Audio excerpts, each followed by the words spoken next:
Heschel first met Martin Luther King here in Chicago in January of 1963 at a conference celebrating the centenary of the Emancipation Proclamation. And the conference, called the Conference on Race and Religion, was held, for those of you from Chicago, at the Edgewater Beach Hotel, most of which is no longer here. This was not, at the time, considered to be a big deal conference. It didn't have sponsorship by the leading organizations of the time that were involved in social action issues. It didn't have endorsements from the big Jewish defense organizations, now called advocacy organizations, like the American Jewish Committee, American Jewish Congress, and the ADL. They weren't behind it.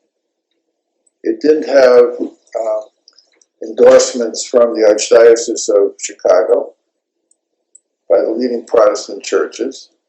It was a sort of low-level conference, and Heschel had not really been active in civil rights, and Martin Luther King was hardly known. But this is where Heschel met Martin Luther King for the first time. And the speech he gave there is found in his book, The Insecurity of Freedom. And he starts off his speech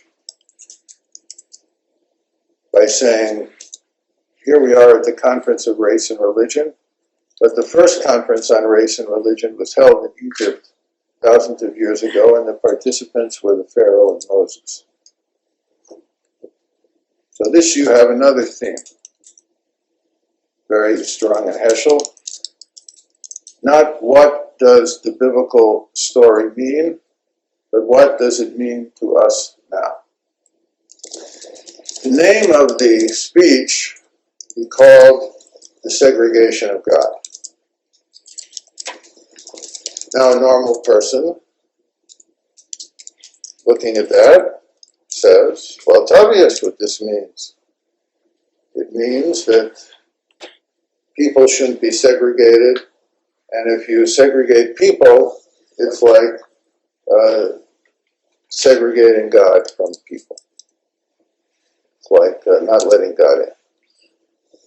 But when dealing with Heschel's language, you have to go back to his notion of authenticity. What is authentic Jewish thought? And one of his litmus tests for determining whether an idea is an authentic Jewish idea is, can it be translated into classical Hebrew, meaning rabbinic Hebrew, or Yiddish? If it can't, then you have a problem. So, what concept did he have in mind when he talked about the segregation of God? And I came up with the conclusion that it's his translation of the term, a term which is well known in rabbinic Hebrew, Galut Hashchina, the exile of God. That's the separation of God, that's the segregation of God. That God is affected when human beings are affected. A basic idea in rabbinic literature, a basic idea in Jewish mysticism, and a basic idea in Chassidus.